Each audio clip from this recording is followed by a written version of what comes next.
All right, what's going on, guys? This is Temi here.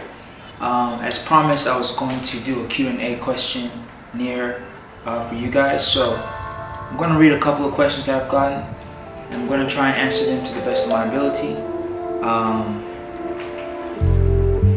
Let's get started. All right, so first question comes from a guy named Mr. Fuji. He said, what are your thoughts on going to school for photography/film? Is it worth it? Or is it better that you're self-taught? Well, I think it depends on the school, the curriculum, and also you as a person. When I was in college, I did the photography class, but I would go outside of the class to record other stuff and take pictures and stuff, and so that was how I grew. And so I think it's great. I think if you go to study photography or video or web design or whatever, I think it would be cool to have a minor in business so that you know how to run your own business, because I know most people get this go to school to learn photography, but when it comes to learning how to handle business, they don't do so well. Sundance Kid asks, what's your mentality towards wedding imagery? Is it story driven or just capturing the moment? It's both, I think. Yeah, I would say both.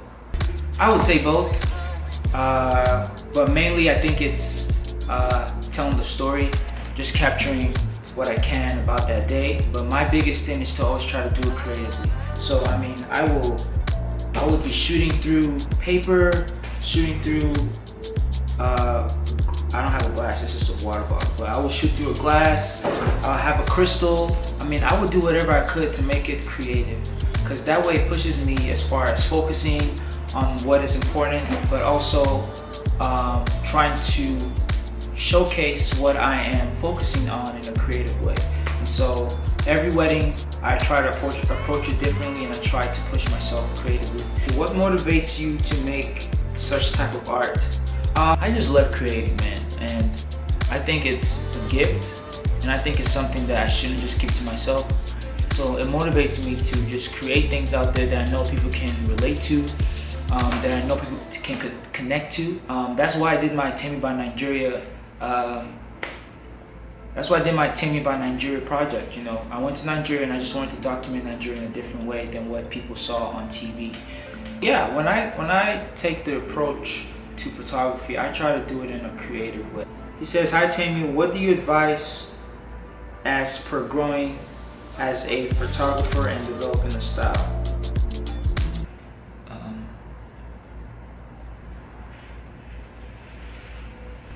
It's okay, I think he made a typo or something. I think as a photographer, in order to grow, you have to go out and shoot. I think the mistake that I made when I first started was I sat down on the computer and I just watched YouTube all day on photography stuff without going outside to actually try it. So my suggestion is go out there, take pictures, fail, but whenever you fail, ask yourself, why did you fail? And move forward and keep learning from your mistakes. People don't understand how much L's I took. It took a lot. If you see my work, I love portraits, I love my culture. I love creativity, so I try to put all of those different things together. So on my feed, you see a lot of culture, you see a lot of people, and you see a lot of different things that I'm experimenting with. And right now I'm still doing a project called a poster a day. So every day for the next year, I'm going to be making a poster a day. I'm currently on day 200. I need to finish it soon, and once I do, I'll let y'all know, because I'm going to try and work on making different books with those posters. Let's see here.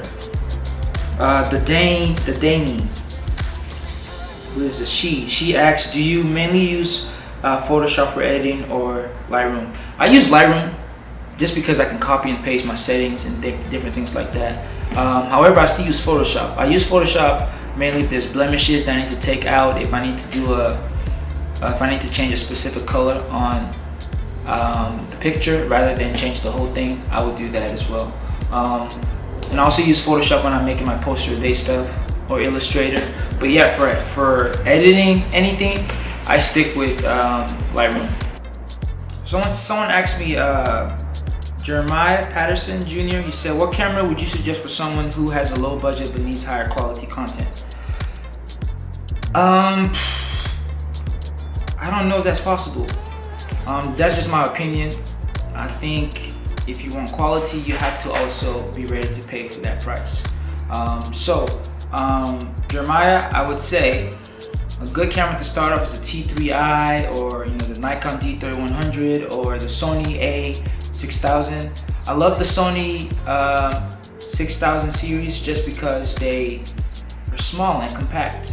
The Canon T3i, they're a little bit bigger, but a lot of people love it. I prefer something small, so that's kind of why I moved to the Sony A7 Mark II.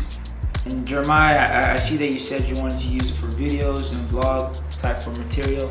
Yeah, I would say the Sony would be your best bet. Now, I own a lot of Sony. However, I did not get paid to say this. So, yeah. But I'm really suggesting that you go get the A6000, 6300, or the 6500 series. They're small, they're compact. I believe the 6500 shoots 4K. So, yeah. But yeah, those are the questions I've gotten that I have time to answer right now. But please feel free to DM me or send me an email if you have any more questions. I'm going to try and do stuff like this more. But yeah. Alright, y'all. Goodbye.